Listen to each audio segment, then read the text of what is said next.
protest? Reason number one, nonviolent protest works. We know from history and we know from recent experience that nonviolent protest makes authoritarian regime change less likely. It makes it more likely that we'll have a future of open, free politics. Reason number two, it changes the atmosphere. If we all stay at home and we all think our own thoughts, we don't set an example. When we go outside, when we join together, we help show the country, we help show the world, we help show everybody else that this is not normal, that we are on the wrong path. And by putting ourselves out there, we show what the right path can look like. We change the atmosphere. Reason number three, it gets us organized. In order to win, we've got to be with other people. We've got to be with people who are better organizers than we are, who are more courageous than we are, who are out there doing the work.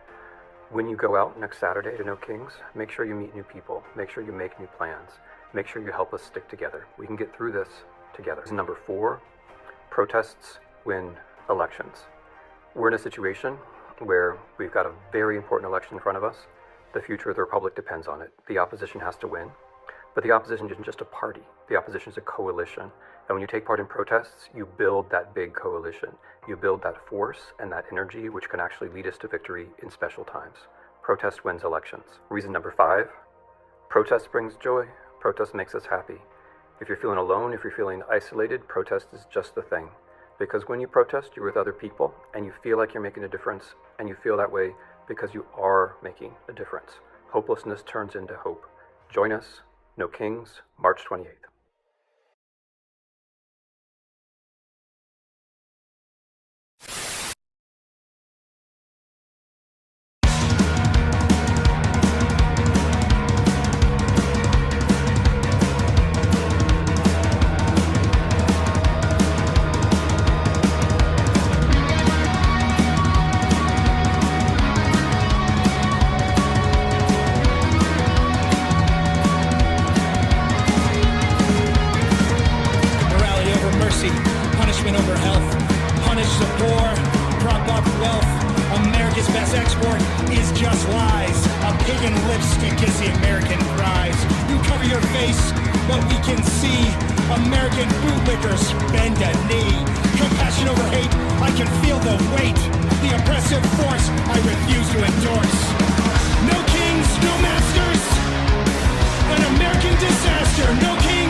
Designed for oppression to thrive, it's no wonder.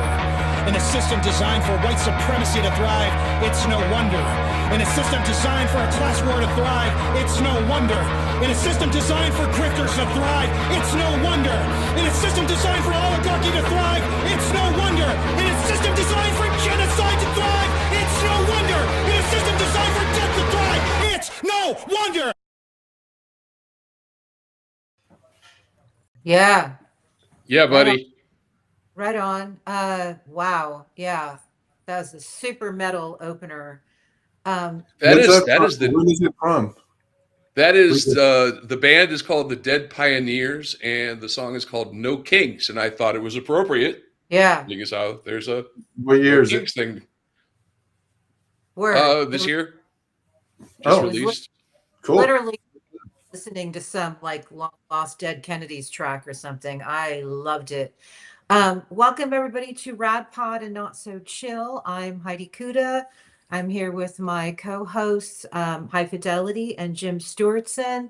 This is our weekly live stream recap of our most recent episode where we show highlights. And I just loved the opener, Tim Snyder talking about Joy, the author of On Tyranny and On Freedom, talking about joy. And it reminds me of every protest I've ever gone to. That people who still my friends today. And that is so true about the joy and just how well informed we become when we show up. Also, another one of my favorite people, seeing Julie Delorier, who is our guest for this week's episode. She's marshaling the New York No Kings protest, and she has been making signs like crazy. She's, of course, part of Rise and Resist New York and founded the Truth Tuesdays, which goes out and protests against Fox lies every Tuesday, rain, snow, any kind of weather, has been doing that for years. So a really incredible opportunity to show highlights and get you guys excited about what's coming. And really worth noting that this is not just a protest that's occurring in America. It's global. Nobody wants this. You can tell Jim's reporting on I don't listen or want to see Trump, but I catch the highlights and lowlights in much of your reporting, Jim, and he looks like the world's saddest drag queen with that makeup and that hair and that just tragic look. Why don't you update us on what you see happening with this person? Because it's just gruesome every time you see him. Mm-hmm. Yeah, I'm writing an article, spoiler alert, on malignant narcissism. Yeah. And that is his fundamental condition. But you add on top of that two additional factors. One is narcissistic collapse, which happens when your ego is injured and you're a messianic narcissist, and the other is dementia. And that is very obvious. And I don't say that it's not just a subjective thing. I do these things and watch him very carefully. And just as a simple example, yesterday at the cabinet meeting or whatever, he, for 7 minutes straight, 7 straight minutes, explained how he was a dominant force in building property management and lawsuits in the middle of a fucking war, in a cabinet, in insane, just ridiculous, crazy, like back and forth in his own head about 59 different topics, none of which had anything to do with the United States of America.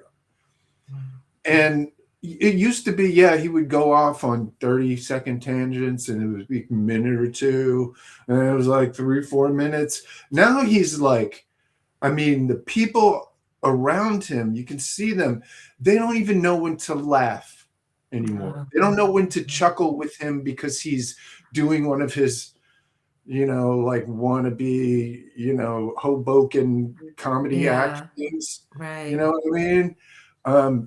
They don't know when he's kidding and when he's not. He has absolutely no connection remaining to the real world. And that is an insanely dangerous thing for the entire world. And especially for the men and women who are being sent over there to go almost 100% certainly to invade and try to take over Karg Island, in Persian Gulf. the casualties are going to be very, very serious.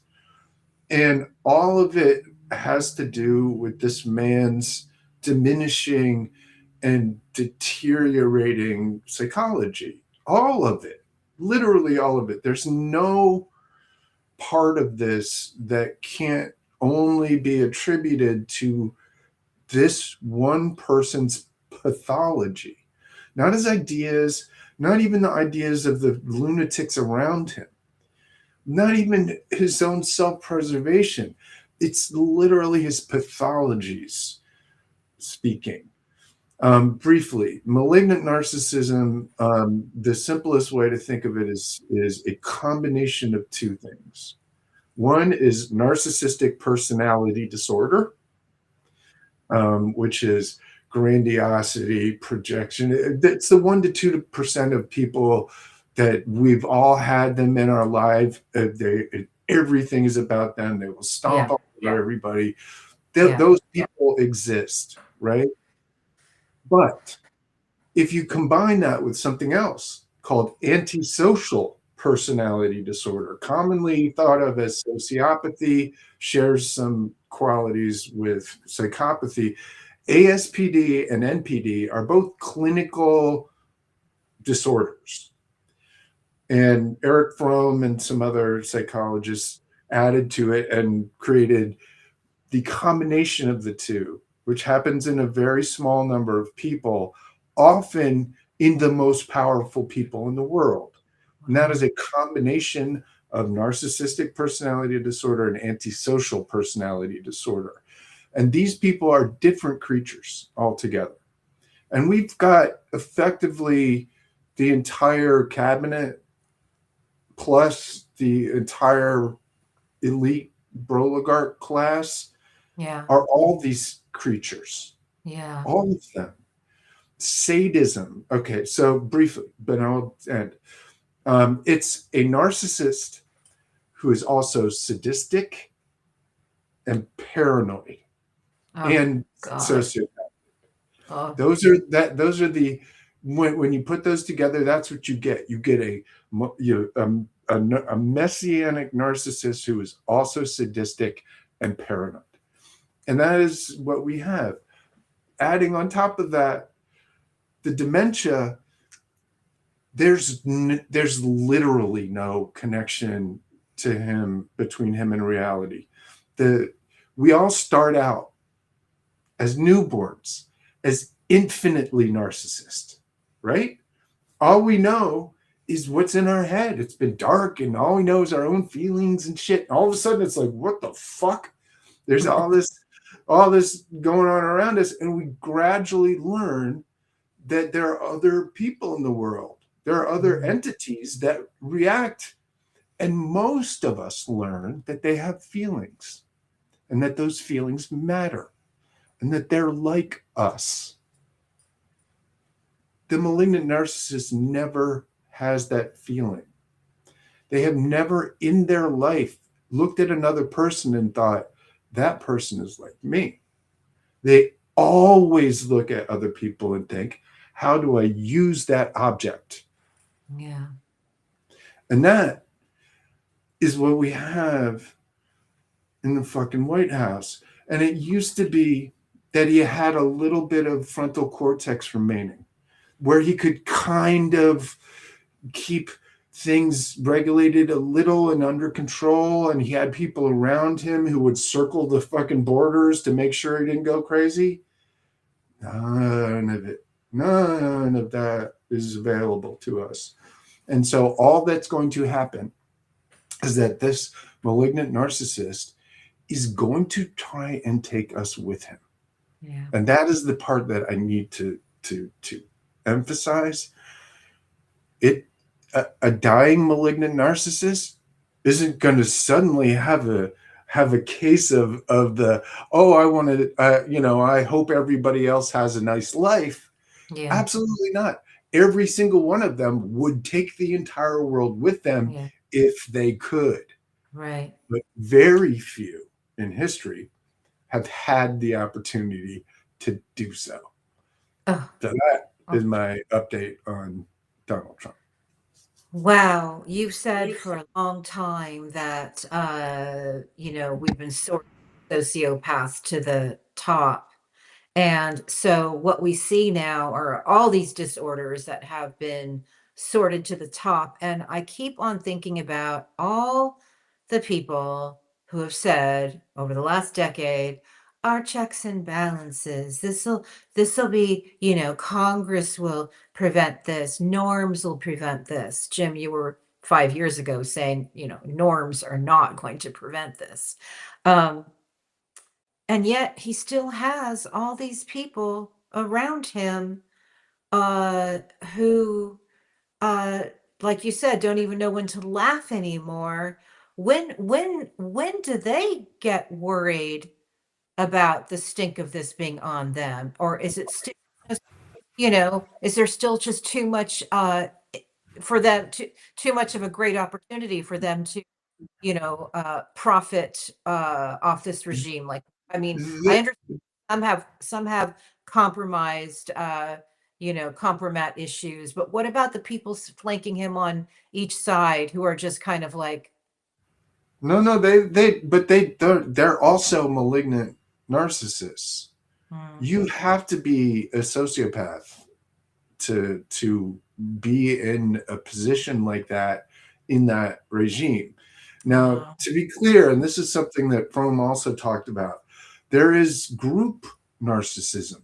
oh, You can develop a group narcissism around a supremacy, around a status, around a race, around a gender, around any of that. And so the people around him, for the most part, like you just look at these characters and they're fucking sociopaths from early, right? But you can, through effectively brainwashing and cult dynamics and all of that stuff, get yourself into a group that sort of makes narcissistic sociopathy a requirement, and people who are weak enough, let's be clear, let's just say it, people who are weak enough will absolutely go along with it. So there's no worrying about the stink. It's survival for these people. mm, Right? For a malignant, for a narcissist, injury to them is not about shame. And not about worrying. It is about survival. Is about wow, annihilating themselves. And wow, so there's no limit. And that's what I'm writing about. Is the dangerous yeah, part of this is that we keep thinking there's going to be, okay, at some point something's going to yeah, kick in, something's going to kick in, no, something's going to, no, it's fucking not. no, The no, only thing that can possibly kick in is if we get like 20 Republican senators who suddenly go like, wait, the fourth atomic bomb on Tehran is probably a bit too much. Maybe we should, like, sorry, but let's be very clear. Like nukes and any of it, none of it is out of bounds. Right? He was threatening to bomb their yeah, salination and yeah, energy, which is the same thing as starving and people to death. And so there's just no limit to it. And I keep trying to get some, and I hate using the word, but it has to, bipartisan. yeah, This You don't agree on fucking anything. I don't care what you do, but just say like, look, man, at some point, if you try some crazy, crazy, crazy shit, we're gonna stop you, because that's the only thing they understand is a hard limit yeah. that they can recognize as something that will be even worse for them than the ego annihilation that they're suffering. My God, you guys remember when we interviewed Melissa Joe Peltier, who had interviewed Trump in the 90s, and she said that she had never met anybody more insecure in her life. Like this man needed adoration and praise all the time because he was so, so terribly insecure. And what you are describing is something that is, quite terrifying. It's dangerous. fear. Speaking of terror, it's fear. That's what it ultimately is. And from described it this way, right? When you are the God, when you think you're God, when you think you are the world, right? Or when you are alone in the world, you have to become a God. You have to become the whole world so that you're not Mm, alone in the world, mm, right? Because they are so fundamentally alone that they are afraid mm. all the time. And that fear, when threatened, turns to anger and Yeah. becomes the monsters that we see. And so, that's the thing. It's and I'm calling it the mathematics of Caligula, because Ugh, that's what this is. It is exactly. a mathematical formula of psychology that does not stop. Once you get one of these people in a position of power, they don't stop. I want to know, do you remember in the Fire and Fury book, the Wolf book, where there was some quotes from Steve Bannon about how whoever Trump bumps into last is who he's parroting. Like that's who basically, influences him. Whoever he like runs into, most recently. I'm wondering if you know who is whispering in his ear that he's listening to right now. I'm assuming Stephen Miller. But do you have any idea like who is most influential on Trump in this moment? I know it shifts and it turns, but Well, no, but that's the whole thing. There is no single, right? Like he's got Susie, but Susie just does whatever the fuck he wants. she's a rubber stamper. Yeah. And I mean, of anybody, it's Stephen Miller, but Yeah. Steve Miller has been sort of, in the shitter a little bit recently. Most recently, he's been spending a lot of time with neocons, Yeah. with fucking Ted Cruz and Lindsey Yeah. Graham, Yeah. right? Weird. Like, and that's the thing. He'll go from Elon Musk is in Yeah. charge of everything to Yeah. fucking Yeah. like Lindsey Yeah. Graham now and Yeah. Bibi now run things. Wait, now I've we gotta known go. I've known CEOs like him who are who are that malignant narcissist that you describe, and they cycle through people pretty quickly. They people that they're close to or they're best buddies with, 1 week ends up getting cycled out. Yes, high fidelity. Well, they also bring their teams with them, right? But their teams are just these masses of chaotic, infighting, backstabbing, terrible people that And you want yes, men nothing to to do his with. face. Yeah, no, Yeah, they're and this isn't just Trump. This is any like No, all of malignant these executive. all, But all yeah. these guys, especially malignant narcissists, they have the sadistic quality to them. So they like Mm. it when their people fight with each other over them. Oh, sure, that Because makes sense. serves two purposes. It gives them narcissistic supply, and it's Yeah. their sadism because they get to watch people beat each other up, and they love that. Ugh, it's so the Caligula reference is brilliant because it is so Roman history. Y'all It's should read, and I just read it. The last day or two again. The Life of Caligula by mhm, Suetonius. mhm. Uh, from the first century BC. Holy shit, man! Caligula was wild, bro. That Well, he guy was his name means little boots. He was a little boy who was taken on all these battles. He was like their little mascot running around in little boots, and can only imagine what his young life would have been like. But when we talk about Trump in this way, I often think about Fred Trump and what a bastard he was and what a racist he was, and how we believe, based on news reports, if he had been arrested at a KKK rally, although that's been purged, so we don't know if that's, factual or No, not. that's real. I We know have the about the I have rally, the I have the actual newspaper clip, and it actually happened. And Fred Trump was absolutely in the fucking but we do KKK. know that Roy Cohen, the, very creepy lawyer for Fred Trump, who was also a mob lawyer. We do know that he settled out of court when Fred and Donald were sued for their racist business practices. And, it's all these things that either MAGA don't care, don't, don't, I mean, if you always think, if only they knew about all this, well, maybe they do, and they just don't care because they get to be mean and racist and, craven. So, Roy Cohn is the perfect example of a malignant narcissist, by the way. oh, That guy, yeah. all the stuff. Trump's mentor and Roger Stone's mentor and Paul Manafort's mentor. Yeah. Really nice people. Well done, dummies. Anyway, so I do want to, I'm sure Hi-Fi would agree with this. I do want to take a moment to pay my personal respects to Robert Mueller and Mueller's family. I wasn't somebody who looked at him disparagingly or negatively. I read the entire report.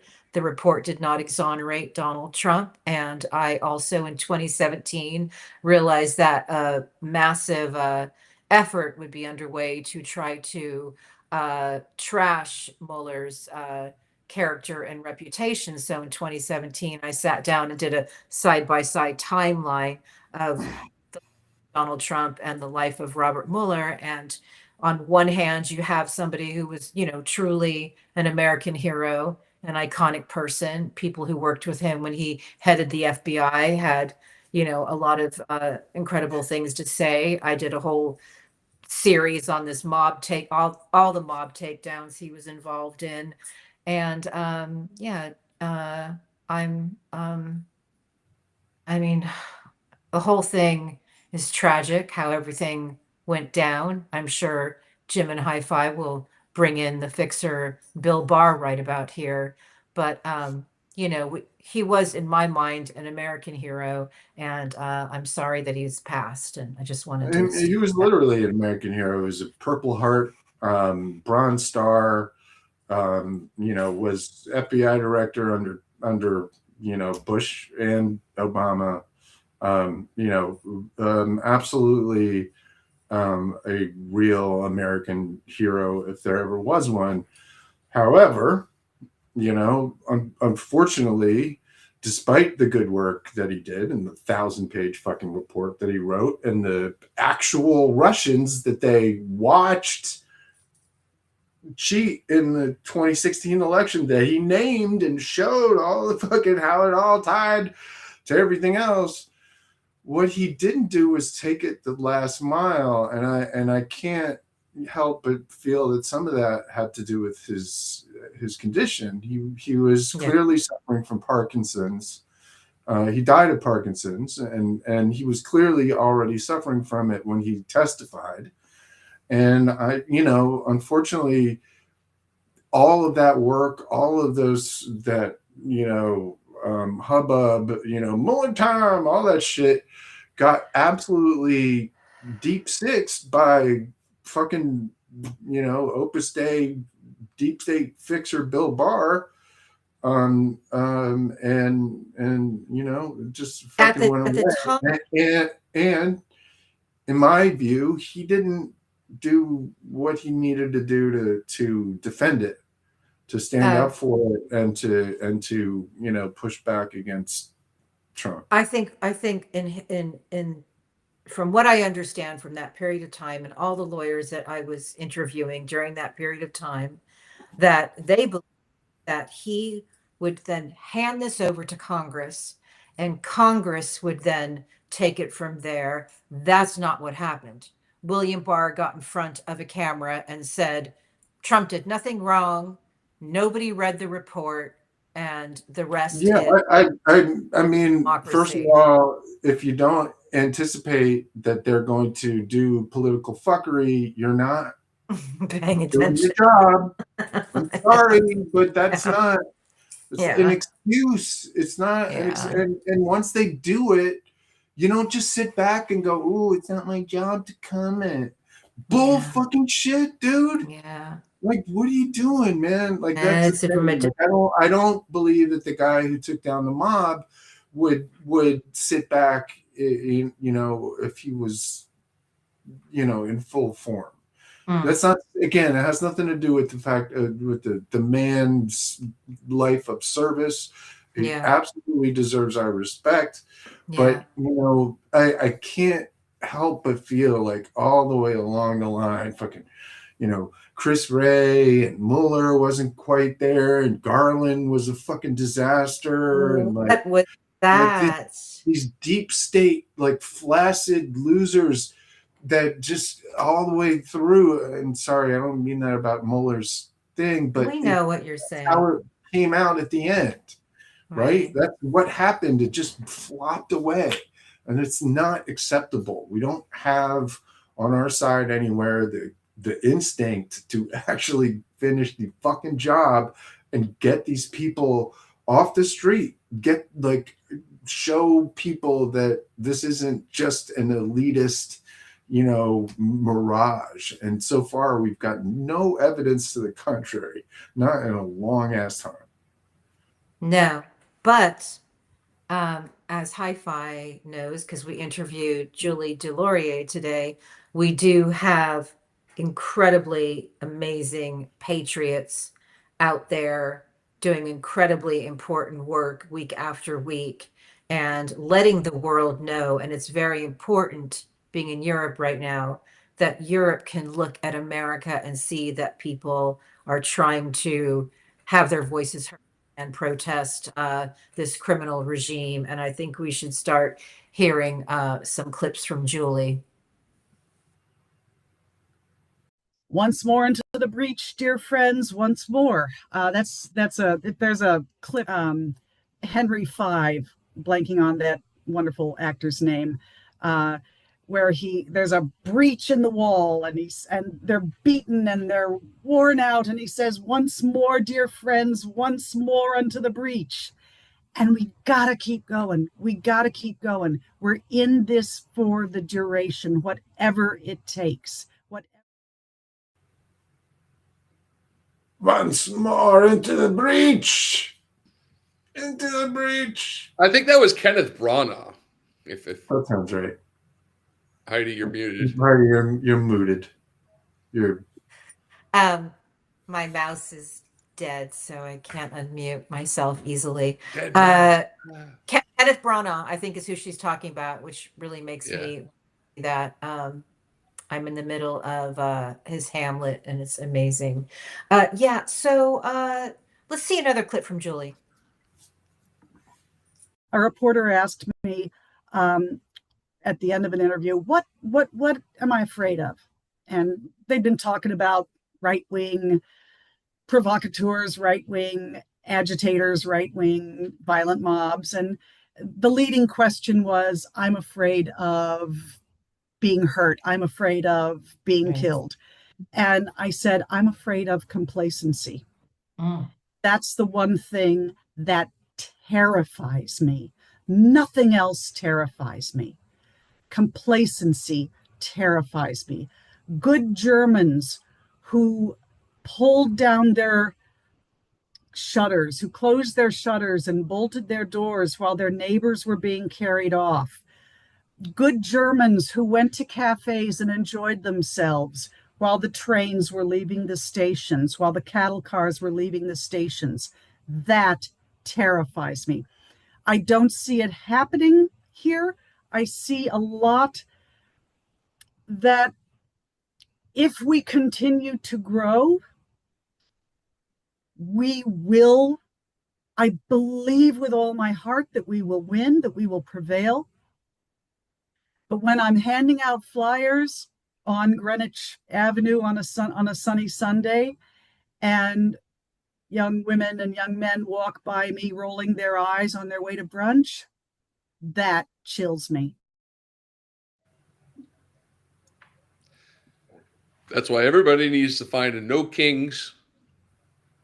Something going on this weekend. It's got to be one close to you. If you look at the map, it's just like covered, right? I mean, this is going international. Get up, get out. And I still say that we need to fill the streets of Washington, D.C. this summer, shut that city down, make him sweat, get them all out of there. Anyway.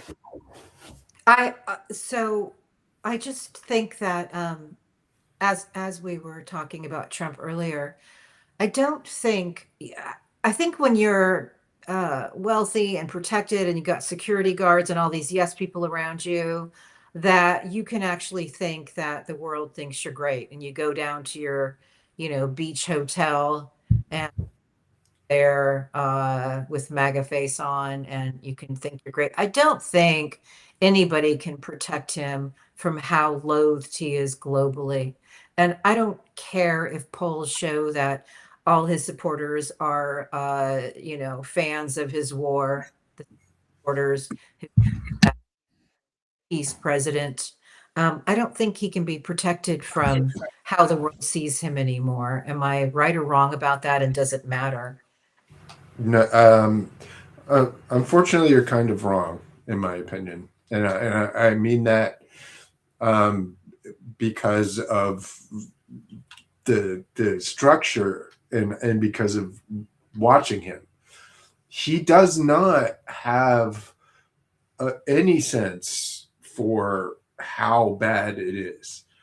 He can't acknowledge it, not even to himself, and that any of this stuff is real. Every single sentence that he says is an affirmation. And this is important. If you listen to everything, single thing he says, that's amazing. It's the best. Whatever it is, there's no sentence that goes by where he hasn't claimed some sort of dominance and victory. It's not like a tick. It's not like a way of acting. It's a way of existing. That's the thing that people don't get, is that he just doesn't have the. And I wrote about this recently. Elon Musk and Mark Andreessen had a back and forth about how they don't do introspection, and that you shouldn't do therapy. You shouldn't think about yourself and have an inner life, because that's lame and stupid and nobody ever got anything done that way. And Mark Andreessen, the billionaire owner of Andreessen Horowitz, oh god damn it, what was that? Where was I going? Well, it was what he basically said about how he thinks, Sorry, I got fucked up. He and Elon Musk said that introspection was invented basically by the Jews, by the Vienna School in the early part of the 20th century, and that before that nobody ever thought to themselves. Nobody. I'm like, bro, have you read Socrates and Marcus Aurelius? Like any philosopher ever, all of them except for the Nazi ones. That's the whole point of living. If you don't, what did Socrates? The unexamined life is not worth living. Socrates said that in Plato's Apology in the 5th century BC. And these little schmoes just don't. And it would be bad enough if it was just them making decisions as like sociopathic narcissists. But what they're doing is creating more of them. That's my concern. Yeah, People who this back and forth between Elon Musk and Mark Andreessen was seen 51 fucking million times. Yeah, that's bad. And some kid is going to see Elon Musk saying that therapy is just going to drive the rut deeper and not get the help that they need. And as somebody who's gotten professional help and needed it and is probably alive today because of it, that fucking infuriates me. Yeah. To take that option away from people because because you want to create more fucking sociopaths in the world. Yeah. It's just a disgusting thing. And you know, again, it just goes back to and if there was ever a malignant narcissist on planet Earth, it's Elon fucking Musk. Yeah. He is the quintessential Caligula in waiting, right? He got one chance to kill millions of people, and he went full force at it. Yeah. Right? Yeah. Yeah. It's so grim. I just keep thinking, what if they finally are in a prison cell for all the crimes that they have, looking just at themselves with no cameras? Would they be able to endure that? And would they then realize, you know, that maybe they're not so great? I'd be fine if they spontaneously combusted. Yeah, I've thought about that.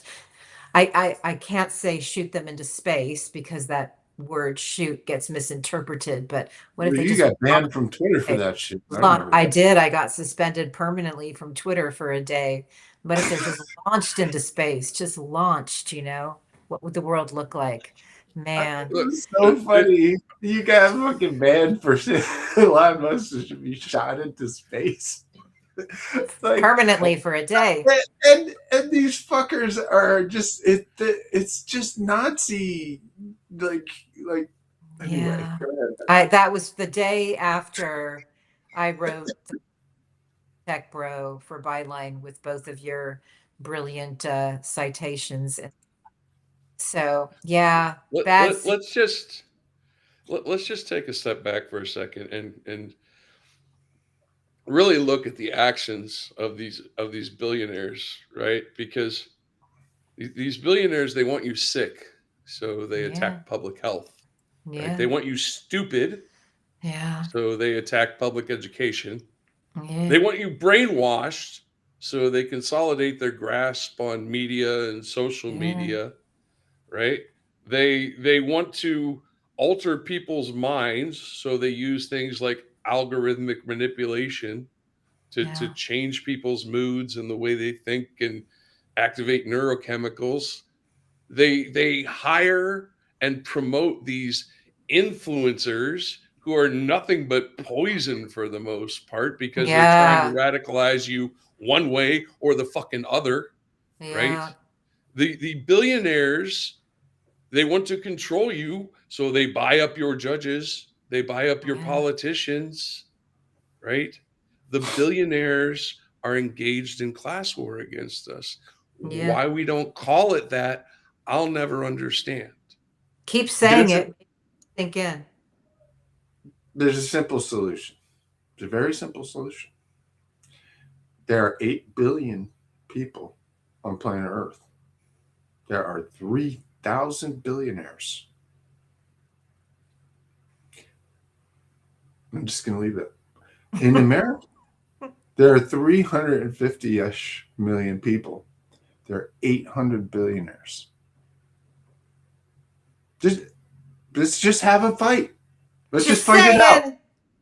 But I mean, we'll have a ring. We'll get all 330 million of us in one corner, and we'll put the 800 billionaires in the other corner, and we'll just have a fair fight, because that's how it works in America, right? You have differences, and we're gonna hash it out the right way. And God damn it, that is the proportion of influence that those motherfuckers should have on politics. 800 out over, like, I don't mean to do math, but 800 over 350 million, that is the percentage of influence that they're supposed to have. And instead, they have like all of it. All of it. Yeah. They get to decide who gets elected and who doesn't. They get to decide, that they're gonna write billions and billions of dollars worth of checks to each other, to themselves. And at a certain point, and I'm almost done, we need to get the goddamn pitchforks, metaphorically, but maybe not, and fucking take them out. like there's not that many of them, and they're doing an enormous amount of damage globally. I think we can take them. I think we can take them. We just agree, everybody, all at the same time. Listen, we're not going to kill them. That's bad. Don't do that. All we're going to do, we're going to leave them with $1 billion. That's pretty good. We're going to give them $1 billion, and we're going to say, listen, you did so great in life. You won. You won the fucking lottery. Here's $1 billion. And then we take the rest back and fucking give it back to the people that it belongs to.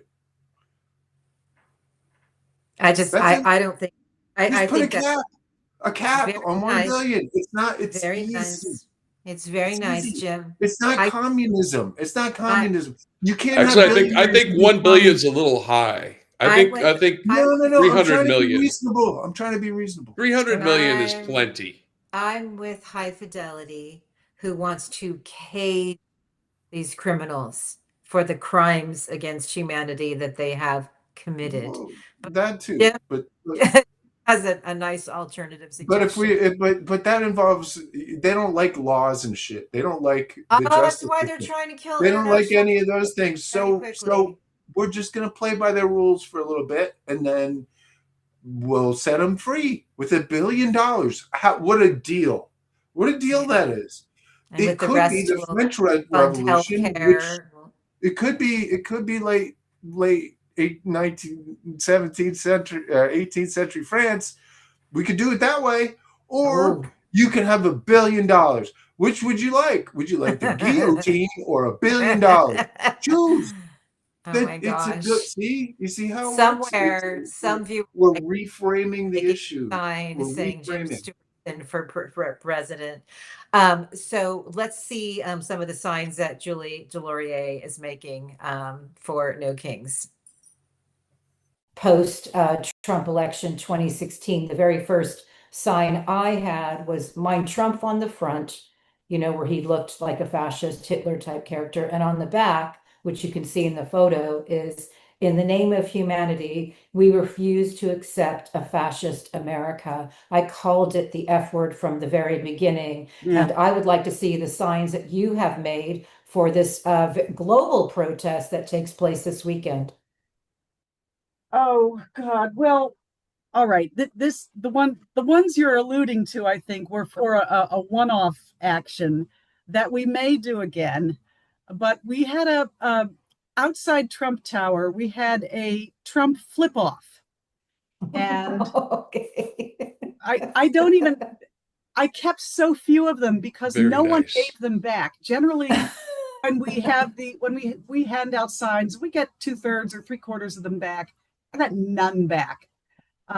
One said actually "fuck Trump" across there. Fuck Nazis.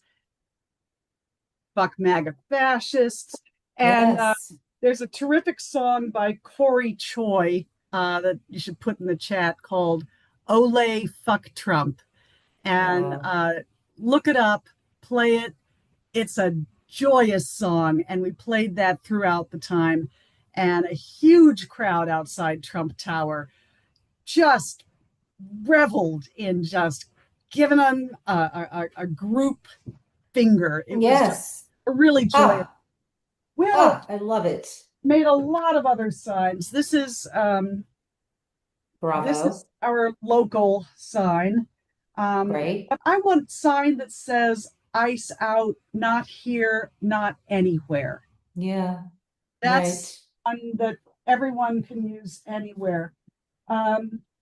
Here's our just sort of generic No King sign.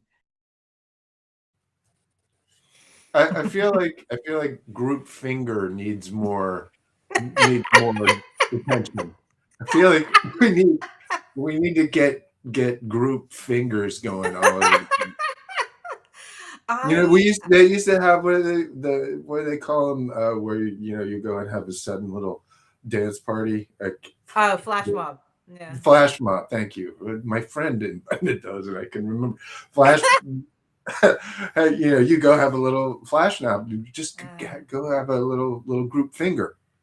Well, it was. We're going out to have a group finger. Let's go do finger. Yeah. I mean, there's something very satisfying. There's something cathartic about it. I remember when I was at the Women's March in January 21st of 2017 in Washington, D.C. And at one point I heard this just like primal howl created by hundreds of people. And they all were yelling at like the Trump Hotel in Washington, D.C. Before it was shuttered. It was just like this thing. It was just, this like visceral thing. So I know what you're saying, man. And I think the fact that they had a group, oh my God, please, you guys watch the interview with Julie. The next thing she started doing was she started holding up signs of all the key people killed by ICE. And she named who these people were, the circumstances, where it happened. And it was a 4-minute clip. And I wanted Hi-Fi to, put that together. But honestly, it was just like too much information just to like isolate it in the show, in the live show. So please watch the clip because it is so incredibly beautiful. That she makes all these posters by hand. She said her closet is not big enough to actually include all the people that ICE has killed. So she's just made them from Trump 2.0 so far. And it is really powerful to see those images and to honor these people in the way that she does. She's such a hero. Let's see the last clip from her. There's going to be enough devastation that we'll have an opportunity. And that's what I stress to people now is the opportunity that lies ahead. I don't just imagine ending these fascists. I imagine growing the real just society in its wake. This is, I mean, what am I reading now? I'm reading Robert Caro's book of Johnson and the fight for, the 50s, 60s fight against white supremacy, just bald, blatant white supremacy. This is the same fight. This is exactly the same people. Yeah. This is exactly the same people. This is ethnic cleansing. This, get it really clear. Be clear. This is ethnic cleansing. Why is white supremacy so paramount now? Why are they so scared now? Why are they so desperate now to put all their forces and all their energy into warehouses and deportation planes and billions and billions and billions of dollars to rid this country of brown and black people? Because the demographics are not in their favor.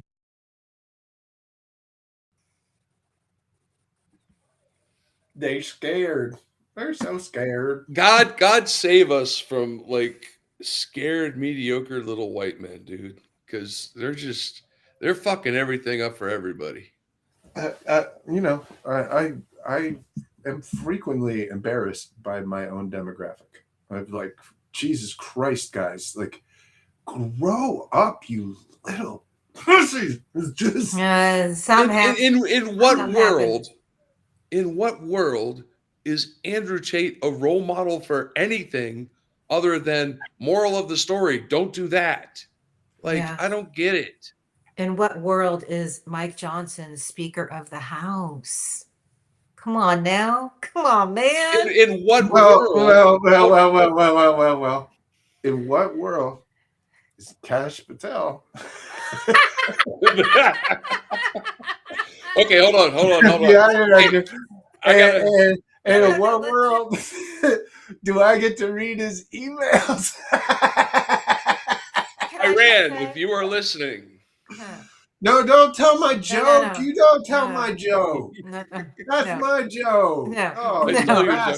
Jim came up with that bit. I'll admit it. That was me. However, I do need to talk about the news real fast. We got to talk about Hungary right quick. We're not done playing In What World, okay? In what world? Oh, okay. In what world does Mike Flynn get a payout from the Department of Justice? Well, listen. Thank you, Department of Justice. Hold on. I'm talking.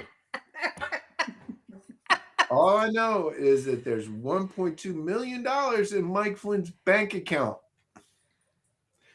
And I have a lot of bills that I have to pay to fucking lawyers because of twitchy little Nazi Mike Flynn. And I am going to come fucking get it. Because fuck you, Mike. You put me through hell for 5 years, and fuck you. You don't get to just loot the government and then think, oh yeah, I get to go do more QAnon tours now. No, bitch, I'm coming. All right. So okay, that was Jim's brief TED talk. I had to TEDx Mid South represent Bay. with my inner. I have a good segue. My inner Master Chief. I've been watching. In what world? In what world? What?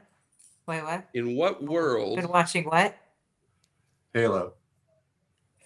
In what world? Yes, high fidelity. All right. In what world would Russia offer the president of a country, in this case Hungary, to help fake an assassination to sway an election? Oh no, you didn't see that Orban's getting fitted for his ear diaper right now? Yeah. By the way, so it came out that the foreign minister of Hungary, while he was attending EU meetings, he would actually call up Lavrov or somebody. Yeah, Lavrov. And brief Russia on the fucking talks. He wasn't taking smoke breaks, and he wasn't going to the bathroom, as Joseph Holy from Prague said, which was hilarious. Okay, but you guys, seriously. Okay, Hungary. But who else called Lavrov instead of talking to his own people? Mike fucking Flynn. Yeah, back in the day. And pled guilty to it. So but here's the best part. Here's the best part. And then got money. Here's the best part. Not for long. He borrowed it for me. Law enforcement in Hungary is charging the reporter, journalist who reported that story, with espionage. Yeah, that makes sense. So, in what world would a ex-strip club employee give the Duma a tour? Oh, you mean Luna? Yes, Rep. Paulina Luna took the Russian Duma on a fucking tour of our nation's capital. I want to just briefly remind people that fucking Putin is giving Iran drones and intelligence about where our soldiers are in the Middle East. So he's literally the government that these people who are just tooling around, just wandering the fuck around in the goddamn Capitol building. The people that they work for are killing American soldiers. Well, and Trump's on Putin's side. In what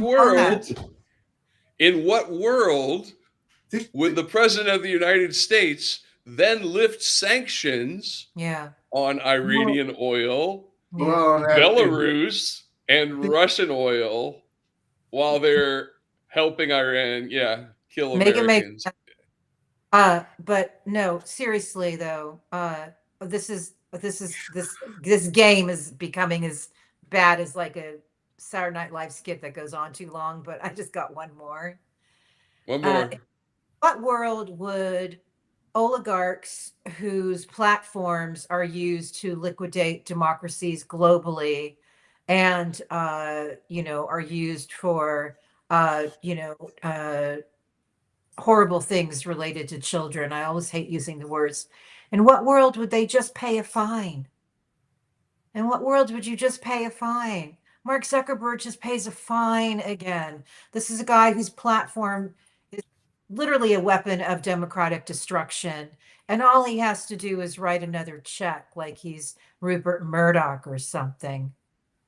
These guys are freaking criminals. Where is international law? Yeah. He's another just I mean, antisocial, doesn't give a shit about anything but, growth. And even if he did give a shit at one point, he took money from bad people, and so No, he's the first person he took money from was bad people. was the Peter Thiel, Antichrist. right? I So, know Peter and so Peter Thiel. there was never any moment where Mark Zuckerberg was okay. Yeah, But, no. you know, It's all so everybody has a chance in this moment to help prevent the worst from happening by letting the world know that you do not stand by or for this regime. They never had a majority. We don't want it. All our nightmares are coming true. Everything we warned you about. It's either reviving democracy or techno feudalism. Pick your lane and march forward. yeah. I'm gonna just not to be the Pollyanna, but I'm not buying it. I'm not buying the techno feudalist Nazi fucking like weird ass anti-human like thing. They are trying very, very hard to sell it. And there's going to be a very interesting moment sometime in the near future where Orange Uncle Bernie can't be propped up anymore, and there's going to be a giant scramble fuck for the remnants of MAGA. And you can see it already. They're already like scrambling and having a little fights about it. And, I don't know anyway, briefly, Cash Patel, I don't know if you saw that. Cash Patel's girlfriend. Cash Patel's girlfriend wrote a long OSINT theory like that she got from ChatGPT about how Mike Flynn is got a Russian network around him, and he's like allied with Dugin. It was like halfway real and halfway just like, what the fuck are you talking about? But this is not atypical. This is happening everywhere. They're all trying to figure out where they're going to be, what corner of this fractured thing are they going to be. And this, as I've said many, many times, is going to be our best opportunity.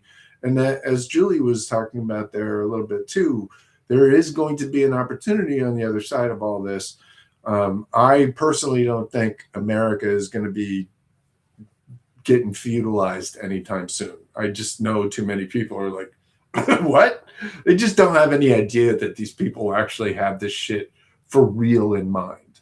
But once it gets in, like, I'm not buying it. I'm not buying it. All right, Jim. All right. I love that. I love that. Mr. Happy. That's my role on this show. In what world is a weekend anchor in charge of the Department of what they call war? It's also insane. Okay, so high fidelity. Rapist crusader. He's that guy. That Holy guy. crap, man. Ugh. He's an Eric Prince guy, right? Yeah. Yeah. That's crazy. Okay, high fidelity. Deep thoughts. Let's just wrap up here. A transnational criminal network involving cults, perverts in cults, organized crime, techno fucking nerd Nazis. They've basically taken over, quite a large part of the democratic world, and they're fucking shit up for the rest of us. And until such time as we come to grips that social media has always been and was designed as a weapon against humanity, we won't overcome it. But I got a little bit of faith. I hope that tomorrow everybody gets out in the streets, and I really hope that people start thinking about spending their summer in Washington, D.C. and making plans for that. Group finger. Group finger mob. Anyway, phrasing. Anyway, I have a little hope, and I think our closing musical number give people a little hope too.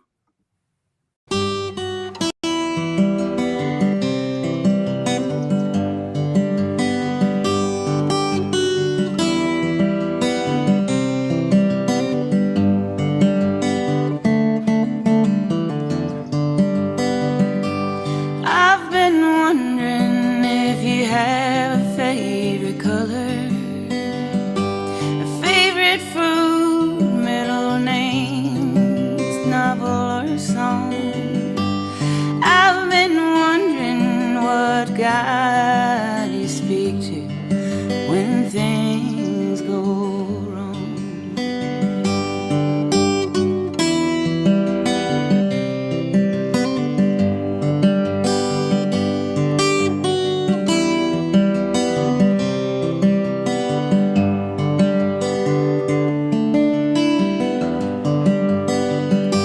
I woke at sunrise and wondered how it would feel if you sang